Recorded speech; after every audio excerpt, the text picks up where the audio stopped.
Well, everyone, I finally did it. After 8 seasons and almost a year of playing this game, I made it to all the Masters. It took quite a long time, probably could have done this sooner, maybe in Season 7, but I kind of took a break during Season 7 just because the game wasn't really in all that great of a state. It's not really all that much better now, but it is a lot more enjoyable. So I'm going to be showing the last 3 games that I played that jumped me up all the way to 100 trophies, so hope you enjoy.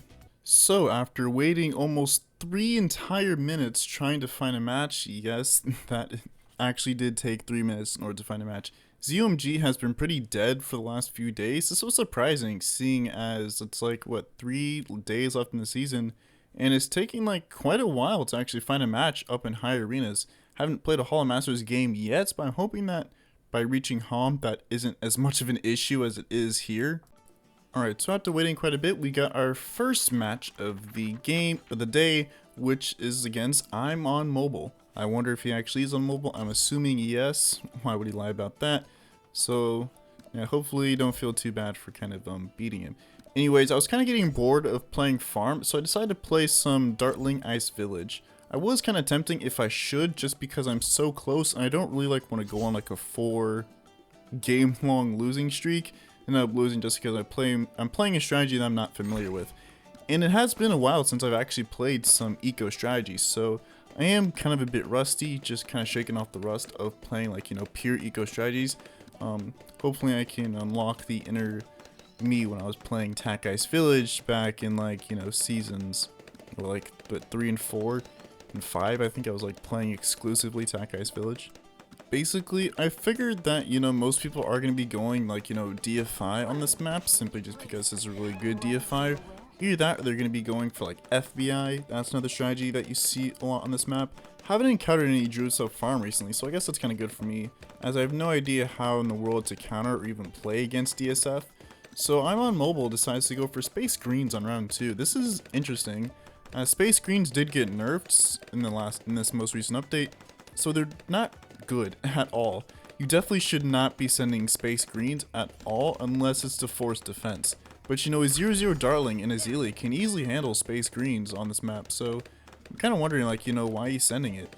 Maybe it's to to like get powerful darts quicker, which he does. He immediately gets it once I send some spaced yellows his way, so I guess that's good on him. But I don't think it's worth hurting your eco all that much in order to really kind of force defense, as like you do want to go some like not heavy, but you do want to go like a good decent amount of eco when you are going farms. You don't want to go purely farms unless your opponent is going engineer. He gets his farm on round 7, not round 7, round 4. Round 7 is around that Dartling struggles ends, but anyways, he gets his Dartling down on round 4, and I can't tell if he's trying to stall the round or anti-stall. I'm assuming he's trying to anti-stall with that Dartling placement. At first I was kind of thinking, oh, he's trying to stall, because I guess he figured that I'm maybe going for an eco strategy, simply just because I haven't placed down my farm yet. So I guess he was trying to stall the round just to kind of make sure that, that I wasn't getting as much money as possible.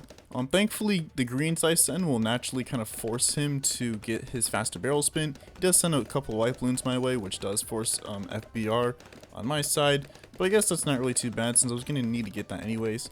It doesn't really slow down my green eco in any way. Alright, so going over to like eco strategies, I guess it's a good thing that I'm not really playing eco strategies too much right now. So just because if you haven't seen the current patch notes for the next update, which I think is what, 1.7, I think it is. It's 1.7, 1.8. One of those two. I kind of stopped paying attention. But yeah, NK is actually hitting eco pretty heavily. Well, not heavily. They're hitting eco a lot. I'm kind of wondering as to, well, why? As I don't really think eco strategies are really dominating at the moment, and farms are still, fairly strong. So this kind of feels like an unnecessary nerf to eco in my opinion, and the balance changes at a whole were just incredibly disappointing. I really felt like NK should do more. And it's just adding camera prioritization for like 90% of the towers does nothing to help the game, and that won't really bring players back to the game. Yes, new hero, that's cool and everything, But then again, no one's really going to be coming back to the game just because, oh, Pat Fusty's added. Yeah, he's cool and everything, but you kind of need to do a bit more if you want to bring players back and continue having them playing your game. Anyways, just going for a standard kind of Darling Village start. Round 9, of course, is coming next, so I'm going to have to prepare myself for the Zebras that he's going to eventually send. Doing pretty alright with Eco. You know, 832, round 8's not all that bad, and I have like 2k in the bank to really send, you know, send Zebras, as well as just kind of afford my Crowd Cannon and Icicles that I will eventually need. Looking at his farm, I guess they're kind of alright. I did kind of assume that, you know, just because he was like sending Space Deco a whole lot, you know, early in the game, they wasn't really going to have all that money to really do too much. Surprisingly, he doesn't seem too interested in kind of sending Zebras to my side. This is a mistake in my opinion, as it forces, as you should definitely send Zebras to force defense. Darling does struggle a lot against round 9 and round 10 Zebras, simply just due to the nature of the tower. And because of this, I'm able to get my like Icicles, you know, pretty easily. He does send purples on my way boosted. I figured that I probably wouldn't really need to boost, but I ended up boosting just to be safe on my side. If I upgrade the second Darling into 022, I don't think I would have need to have boosted. This had me a bit worried that I didn't need to boost against round 11, as he probably was going to go in on round 13. Round 13 is a bit of a scary round if you don't have like DJ Benjamin with Darling. Thankfully, Zelie does get her totem for round 13, so she doesn't get her totem for round 13, but I can buy it for relatively cheap, so I guess that is a bit of a good thing. I'm kind of seeing if he is going to go in, so I'm kind of hovering over my Darling upgrade just to make sure that I can easily and quickly react if he does ascend 13. He decides not to and just opts to go for Eco, so I guess that's fair on him. So basically, my thought process behind playing against DFI on this map, since their strategies are so similar, I actually outlast him just because Village is absolutely insane late game. So basically what I'm doing here is trying to maximize as much eco as possible. I'm sending pinks, and whenever I'm kind of low on money, I'm sending yellows so that way I can still keep ecoing and, you know, just still have enough money to send pinks left over. So it is kind of a bit of a tip if you are playing like for the last few seasons of the game. Once the new update comes out, don't do this. Yellows are basically worthless. Become basically worthless once the next update comes out, simply just because pinks actually now have the same cost efficiency as yellows do. So you should definitely be going for pinks over yellows. So like when the next update comes out, just don't send yellows at all. Unless it's to force defense, but the only time you'd really be doing that is on round 7. Also, those of you who absolutely hate playing against Darling should learn about the Zebra Eco Rush. You can actually send your Darling opponents. This is definitely something you want to send your opponent if you're going to be going for eco, especially if you have Village. As it increases your eco by a lot, I think Zebras are actually better than pinks. He's doing some weird targeting with his Darling. So I'm guessing it's the kind of effect of him being on mobile. I actually did force a buckshot on his side. I don't think that was actually necessary, as buckshot's not really too great against like group Zebras or something. But like as you can see, he's not able to anti-stall the rounds as well, just because it's very difficult to kind of anti-stall if you're kind of sending group Zebras. So group Zebras are definitely something you should be sending at your opponent, like if you're going eco, especially with Village, as you can, you know, force defense potentially if you do go for the Zebra eco play, as well as, you know, your opponent's usually not able to anti-stall just because they're going to be overwhelmed by the group Zebras here, which he is right now. He's just kind of like barely defending those group Zebras, having Icicles clean up, and then for whatever reason he has his Darlings, you know, target all the way up there. He goes for his round 23 Monkey Wall Street. I think that's actually kind of a bit late when going for Wall Street. I think it's just kind of his eco isn't really all that high, just because he wasn't really ecoing that efficiency in the early rounds. I switched back to group pinks right here. I definitely could have ecoed a bit heavier with the group Zebras, as it's round 24, and round 24 is an incredibly long round. Also, I completely forgot to stall the round utilizing Permafrost Ice and Arctic Wind with Refreeze, so I did lose a bit of eco here, but thankfully, it's, you know, obviously I'm doing pretty well with the eco, like almost 5k on like round 25, or yeah, 5k on round 24 actually, is pretty good in my opinion, especially, you know, kind of running Village, getting my Monkeyopolis on round 24 as well. So thankfully Opolis now actually has a use, and that it does generate a decent chunk of change when you do use it. So round 30 goes along, he immediately sends an F-bat my way. I send a normal bat and just kind of get up my standard defense. I definitely should have started ecoing kind of a lot more, as I felt pretty poor when the kind of bats started rolling in. I definitely felt like I should have kept ecoing with zebras kind of a lot more. Thankfully, he's not really too rich on his side. He's having to sell a lot of BRFs for, you know, just kind of just general defense to be able to afford, you know, Bez, Mad, and all that. So, you know, I shred, he shreds as well, as we both do have similar defense. I did try sending some tight cerams under the first bat just because I figured that, you know, he didn't really have any ceramic defense at the time, so I figured that would probably do some decent amount of damage. Using Call to Arms to finish off the BFB and mow the insides, just to make sure that I don't end up dying against it. He's kind of screwed on his side just because he doesn't have much money to really kind of defend. You see here, he's struggling a lot against this F-bat, you know, sending another one his way, as I don't think he's going to be able to defend the second one if he even's able to defend the first one. Of course, this does have me worried doing this, as by rushing him with all this stuff, I don't really have enough for, you know, Call to Arms at the moment. Thankfully, I still have 5k eco on hand, so if he does send another bat, I do have time to be able to afford everything I need. You know, versus him, where he doesn't really have much eco in order to do whatever, but this doesn't really matter as he ends up dying to fortified ceramics.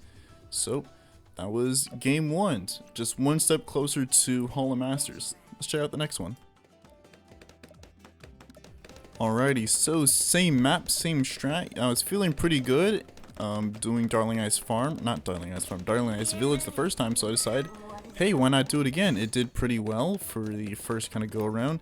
I figured that, you know, random idiot here is going to also be going for Darling Ice Farm, just like my last opponent was. So I was pretty feeling confident going into this match, thinking, you know, hey, you know, I just beat one guy with Darling Ice Farm. I could probably do it again if I just kind of do the same thing as I did last time. The only difference here is last opponent, I'm on mobile, was pretty passive throughout the game.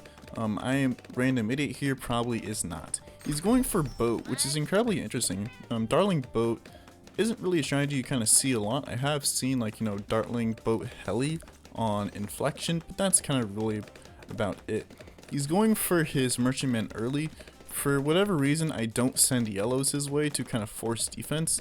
I'm thinking that maybe that's kind of a good thing I didn't really do that, because I'm pretty sure, you know, boat and a 0-0 Darling could have easily have defended, you know, spaced yellows, especially with Azili's DOT. Alright, so random idiot decides to go for a normal mob, kind of right here. Normal mob, pretty easy to defend, just had to use totem. I don't even think I need to get totem, and just kind of utilize my Darling fan club that I love to go for. Eco wise, doing not really too awful, although random idiot is definitely a bit scary over here, as he has a lot of merchantmans. That's definitely going to be a huge problem, as he's probably going to be able to send a huge rush on round 24, 25, 22, or even 20. 19 is also a pretty scary round to here. Although thankfully I did remember to get my permafrost ice just in case. Working on my monkey town right now. I was sending yellows a lot earlier when I should have been sending pinks. If you don't know, you just need around 2k eco to sustain pinks. Don't think that's the case once next update drops. Anyways, did have me slightly worried that, you know, I kind of wasn't ecoing efficiently and thus wouldn't be able to have money to really defend his massive rush that he's definitely going to be sending my way. So of course, once I get my monkey town up, switching over to zebra eco just to apply a little bit of pressure on his side, just kind of force some defense, as you know, all those merchantmen are definitely not going to be able to defend constant group zebras. We did get a monkey pirates on his side as well as an icicles that I easily was able to defend, so I guess I did kind of force a little bit of defense.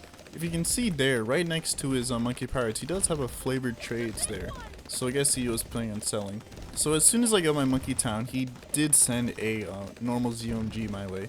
Decided to switch over to pink ecoing and then just kind of stopping, just because I was kind of tad bit scared for this. Did want to slow down just kind of a little bit, just to make sure that I was set against this. He sends a fortified right next to it. That also was a bit worry seeing that, as you know, Smudge County Azili, you know, even though it does target the 5 strongest targets, you have to remember it only lasts 5 seconds, so I have 5 seconds to really do enough damage in order to beat that.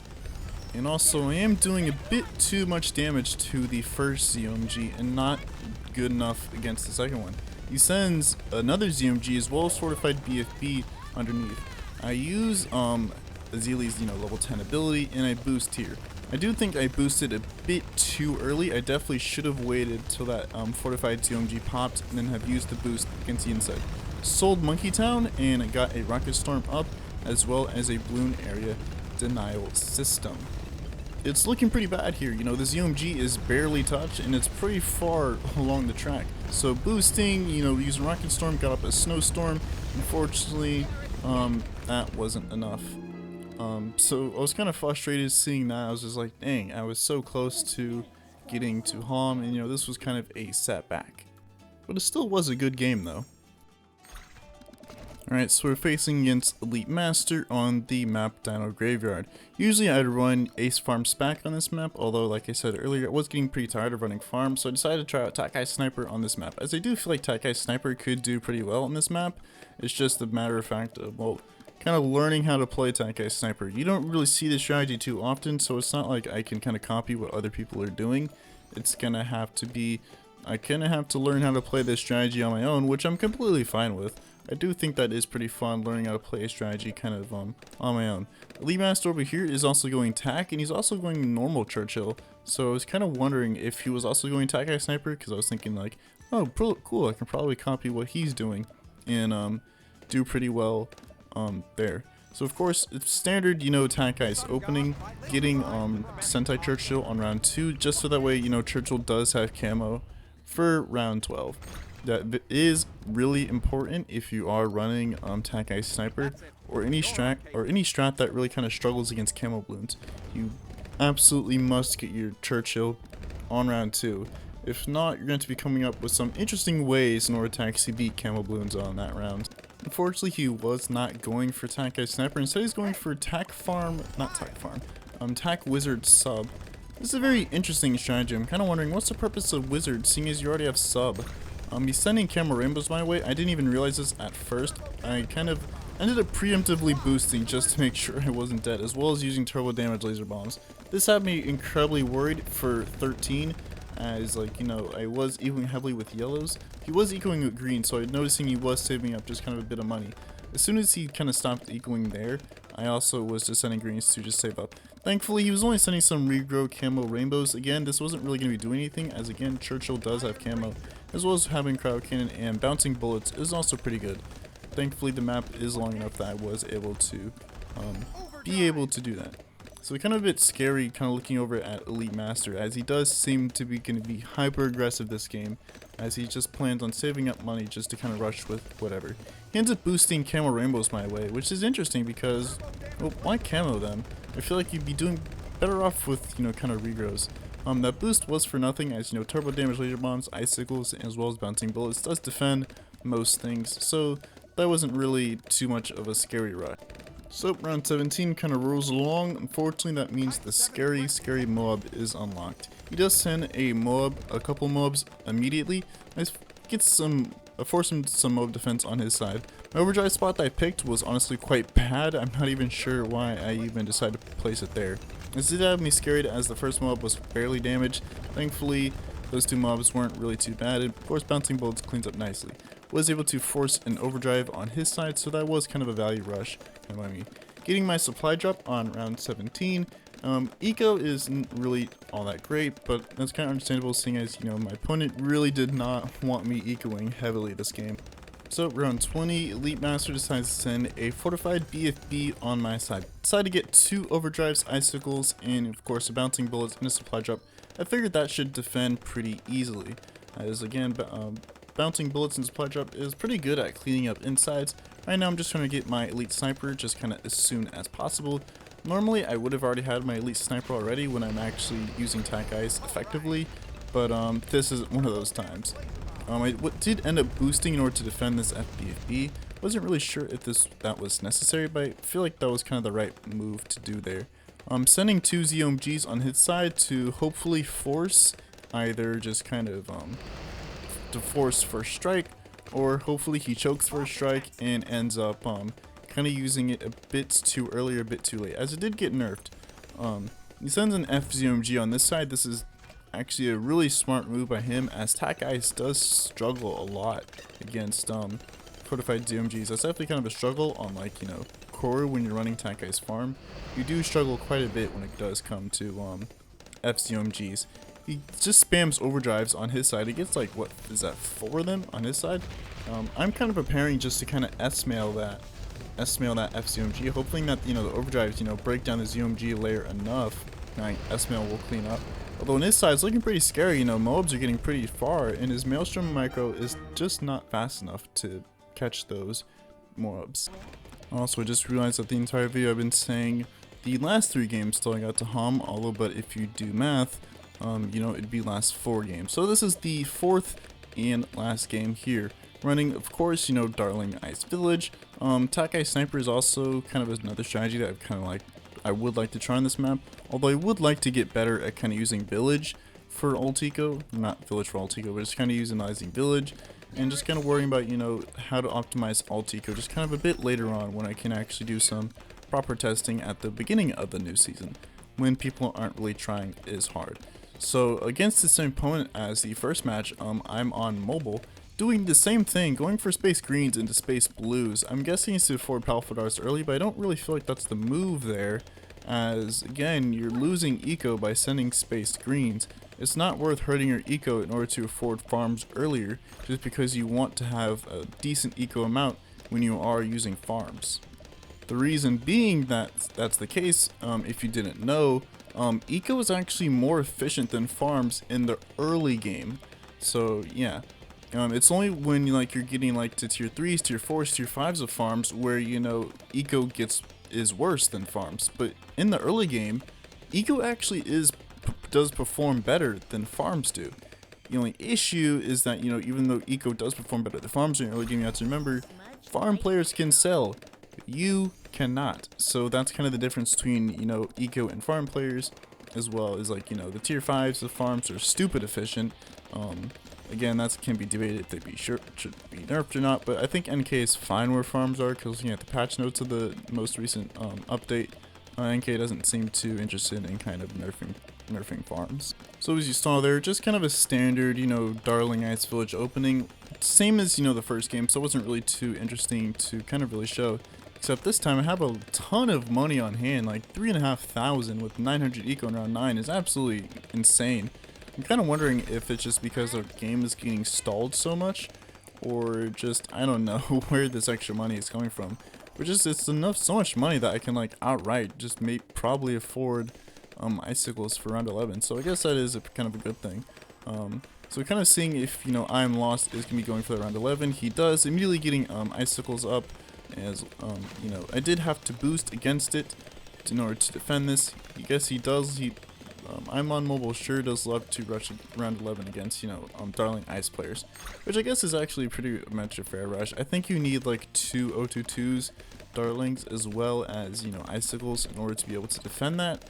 That's pretty expensive to be able to afford by round 11, so I think it is worth sacrificing boost. Although he does have to worry about spaced rainbows on his side, which he doesn't want to send to me. I did decide to send some zebras on his side just to maybe hopefully to force something. He does go for round 13. Thankfully, I don't actually need to boost this, as, you know, like I said earlier, 2 022s and icicles defends most things. And notice I'm on mobile doesn't go for yellows after going for you know, after spaced rainbows. This is definitely a mistake on his part, as you definitely want to be going for like at least like 1k eco if you're going for farms. You know, depending on the map, you want to stop earlier or later. Like, you know, if you're going on Koru, it's probably not a good idea to go all the way up to 2k eco, but if you're on something like, you know, Castle Ruins or Sands of Time, you can get away with going for like 2k eco potentially on maps like this, on like medium like maps like this. So of course you can see the effects of like low eco earlier on.